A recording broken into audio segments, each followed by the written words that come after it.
Donc pour parler du contenu des revues, j'ai 2 lecteurs témoins, donc Caribe 2 et Caribe 6. Alors je précise qu'à la base, même si j'ai le titre très honorifique de Caribe 6, c'est pas du tout mon boulot de faire ça, je viens que relever une libraire incompétente.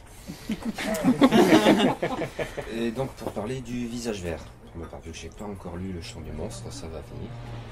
Peut-être pas, j'ai hâte, mais j'ai pas encore lu. Donc Le Visage Vert, je pourrais peut-être commencer par dire comment j'ai découvert la revue. Alors je suis pas un vieux de la vieille, moi j'ai découvert ça quand c'est sorti chez Ulma. Donc avec le numéro 14. Et je crois que c'était une brève dans Bifrost qui parlait d'une revue de littérature fantastique, ce qui de suite m'avait intéressé. Je me souviens, je crois que c'était dans le numéro suivant où Thomas Day, qui fait la chronique des revues dans Bifrost, expliquait qu'il ne se sentait pas compétent pour chroniquer Le Visage Vert. Bon, d'accord. Mais en attendant, ça ne m'avait pas empêché d'acheter ce numéro et de me régaler avec, notamment pour un très beau dossier qu'il y avait dedans, donc, qui s'appelait Amateur in Suffering, pardon pour l'accent, qui relevait pas tant que ça de la littérature fantastique, plus d'une esthétique décadente ou ce genre de choses, qui est très intéressante aussi ma foi, et c'était sur des personnes, des femelles essentiellement, qui se délectaient au spectacle d'exécution capitale. De sexe féminin. Oui, mais moi j'aime bien dire femelle, je trouve ça plus rigolo, et la libraire incompétente m'a dit de faire des blagues. Donc je suis censé faire des blagues. Moi je souligne des blagues. C'est bien, c'est hilarant. Je sais. D'ailleurs tout le monde dit, ça a marché, donc merci. Donc voilà, c'est le premier numéro avec lequel j'ai découvert Le Visage Vert et c'était ma foi une sacrée réussite. Donc j'ai continué à suivre la revue après, en continuant d'abord chez Ulma, puis après donc édité par ses propres soins avec la maison d'édition qui s'est créée également et qui a publié d'excellents ouvrages dont je ne saurais trop vous conseiller Le Lament d'Anne-Sylvie Salzman. Bon, il y en a d'autres qui sont tout à fait intéressants aussi. Enfin, il y avait du Robert W. Chambers, etc. Donc, Paul Busson, voilà, enfin, plein de choses très très bien. Et donc, dans cette ligne fantastique ou fin de siècle, des 40. Alors, souvent des vieux textes, mais pas que. Il y en a des très contemporains aussi. Alors là, je les connais moins, par contre, je dois dire. J'ai un petit peu moins pratiqué, mais voilà, des choses fort intéressantes. Et donc, nous en arrivons à ce dernier numéro, le numéro 21, enfin, dernier. En attendant, bien évidemment, on verra on prépare le 22, rassure-toi. Je suis très rassuré. Puisque maintenant, donc, Le Visage Vert, publié par ses propres soins, disais-je, sort 2 numéros par an. Des numéros toujours d'une excellente qualité, et celui-là ne déroge pas à cette tradition, donc avec un dossier qui s'appelle Le Secret du Masque, donc qui a été concocté par Michel Mergère. J'ai appris qu'il fallait dire Mergère, je disais Mergère. D'accord. Tout le monde dit Mergère, mais il faut dire Mergère. Il faut dire Mergère, donc je dirais quand il est là, quand il est là. Mais sinon on peut dire comment on veut. Je vais dire Michel Mergère. On ne sait jamais, parce que si tu le rencontres... Voilà, à tout hasard. Mergère. Donc quelqu'un qui est toujours, qui a fait plusieurs dossiers dans Le Visage Vert, vu que je pourrais revenir un petit peu sur ça auparavant, j'improvise, je suis désolé. Dans Le Visage Vert, donc il y a chaque fois ou presque un dossier. Donc il y en a plusieurs qui ont été concoctés par Michel Mergère. Il y avait le Amateur in Suffering dont je vous avais parlé tout à l'heure. Il y en a eu d'autres de fort intéressants. Je pense notamment à un dossier en 2 parties qu'il y a eu sur le thème du gorille voleur de femmes qui était tout à fait intéressant. C'est François Ducos. Ça c'était François Ducos. Et donc dans celui-ci, cette fois c'est Michel Mergère qui nous fait quelque chose sur le secret du masque. Donc un thème fantastique ô combien. Et tout à fait fascinant. Donc il y a un long article bluffant d'érudition comme d'habitude, parce que Le Visage Vert est quand même une revue assez pointue, même si ça se lit avec un grand plaisir. Donc où on voit comment on a pu passer notamment dans une logique conspirationniste des sabbats de sorcières aux terribles conspirations communistes, ce genre de choses, ou alors avec un texte illustré, enfin c'est illustré par un texte de Richard Marsh traduit par Jean-Daniel Breck, sur la thématique du changement d'identité, du changement de sexe éventuellement, ce genre de choses. Enfin c'est tout à fait passionnant, avec une annexe consacrée au Masque du démon de Mario Bava, donc rien que pour ça il faut se jeter dessus évidemment. Et donc 4 nouvelles qui vont avec, donc Marcel Schwab. Alors je vais plaider coupable, moi j'étais un ignare, je n'avais jamais lu Marcel Schwab et depuis j'ai envie de me précipiter sur son œuvre grâce au Visage Vert, qui est donc un merveilleux passeur d'envie. Passeur d'envie également pour un texte contemporain cette fois, qui est le dernier du dossier. Oui, voilà, tu peux bien. Le voici, le voilà. C'est bien. Donc le dernier, un texte contemporain de Nicolas Roy, le Leurre, je crois qu'il s'appelle, Oui. que j'ai trouvé absolument fabuleux. Et donc tout ce dossier sur le masque est passionnant, mais il ne doit pas faire oublier le reste. Et donc on commence avec John Bedeau, qui est un obscur auteur suisse, qui avait la réputation d'écrire des choses un petit peu trop bizarres. Donc on a la confirmation dans les 2 textes qui nous en sont proposés ici, ce qui est bien. Donc d'abord une hallucination qui est sous-titrée Conte médical, ça en dit beaucoup effectivement, et pas trop que ça en même temps, mais bon, c'est pas grave. Donc qui traite alors, un texte très fantastique, qui traite du thème ô combien fantastique du double, et qu'il fait en développant, comment dire... Alors c'est écrit à la première personne sous la forme d'un journal et ça donne l'impression effectivement d'un homme qui va raconter au fur et à mesure ses diverses hallucinations, alors auditives, sonores, sensorielles, etc.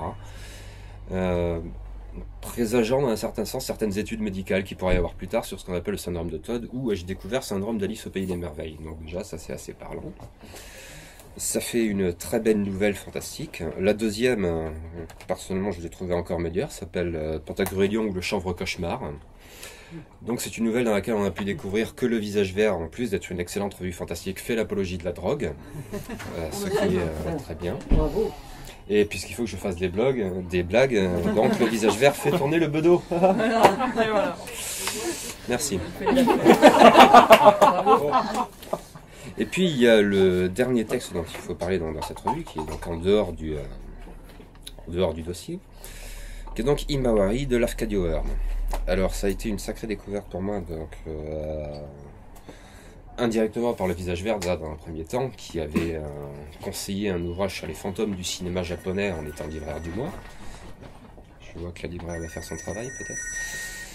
Donc qui parlait du Kwaidan de Lafcadio Hearn, qui est donc un recueil. Alors Lafcadio Hearn, peut-être à présenter rapidement, donc un poète bourlingueur, qui a toujours été entre 2 cultures, un fils d'anglais et d'une grecque, voilà, un excellent livre que je vous recommande ici.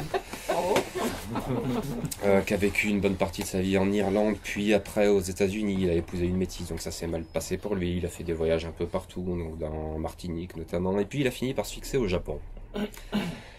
Où il a pris la nationalité japonaise, il a épousé une japonaise et il y est mort en 1904 après avoir enseigné l'anglais pendant un certain temps.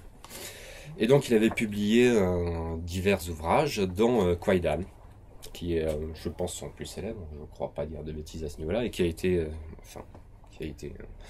dont il y a une superbe adaptation cinématographique par Masaki Kobayashi que j'ai vu il y a peu et que je vous recommande fortement. Donc un film vraiment extraordinaire. Donc Kwaidan, un recueil d'histoires, d'études et histoires étranges, dont certaines portant sur des fantômes ou ce genre de choses. Et dans Kwaidan, dans les traductions françaises qu'on avait jusque-là, il manquait un texte. Et le Visage Vert a eu la bonne idée de retrouver ce texte qui était manquant et de le traduire et de nous l'offrir enfin à nos yeux émerveillés.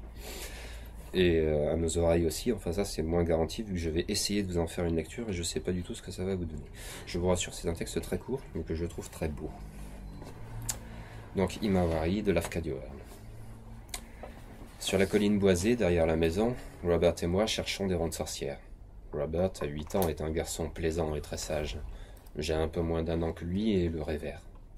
C'est une journée d'été, glorieuse, baignée de lumière. L'air est tiède et chargé du parfum des pins, doux et piquant.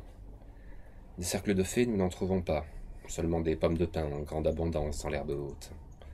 Je raconte à Robert le vieux conte gallois de l'homme qui s'endormit sans y prendre garde au milieu d'un rond de sorcières et de ce fait disparut pendant 7 ans.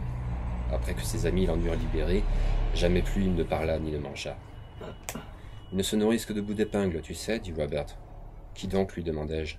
Les lutins, répond Robert. Cette révélation me laisse muet, tant ma surprise et ma terreur sont grandes.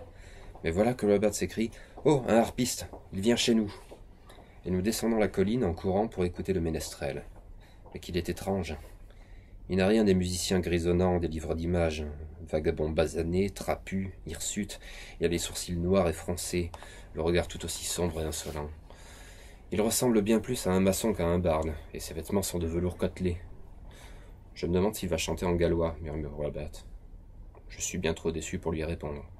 Le harpiste pose son énorme instrument sur le seuil de notre maison, fait chanter toutes les cordes d'un large mouvement de ses doigts crasseux, se racle la gorge avec une sorte de grognement irrité et commence à chanter.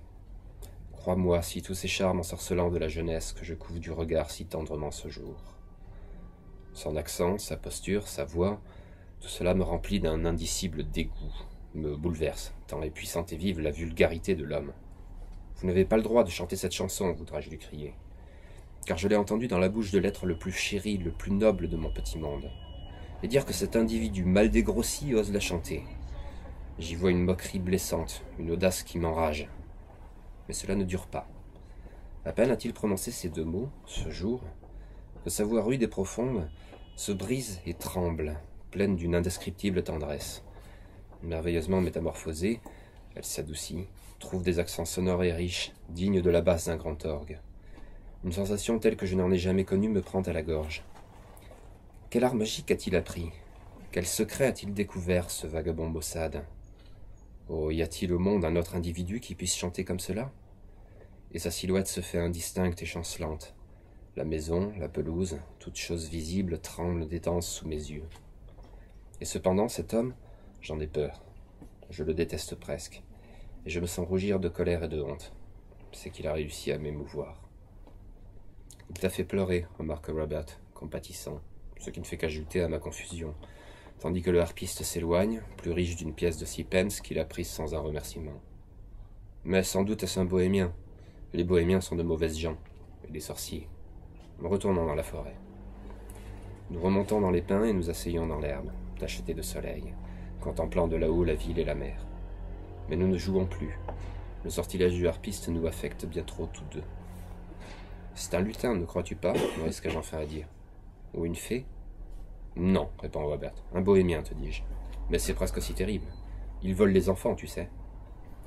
Et si tu viens dans la forêt, que ferons-nous, octai-je, horrifié soudain par notre solitude? Il n'osera pas, sur Robert. Pas en plein jour, tu sais. Ce n'est qu'hier, près du village de Takata, que j'ai remarqué la fleur à laquelle les Japonais donnent le même nom que nous, à peu près, Himawari, qui se tourne vers le soleil. Et par-delà 40 années m'a saisi de nouveau la voix du harpiste errant. Le tournesol a pour son dieu, lorsqu'il s'abîme, le regard qu'il eut à son lever. Et j'ai revu les ombres pailletées de soleil de cette lointaine colline galloise. Et Robert, un bref instant, est apparu à mon côté, avec son visage de fille et ses boucles dorées. Nous cherchions des rondes sorcières. Mais ce qui reste du vrai Robert doit avoir depuis longtemps subi quelques transformations marines qui l'a fait étrange et riche. Il n'est plus grand amour que d'offrir sa vie à son ami.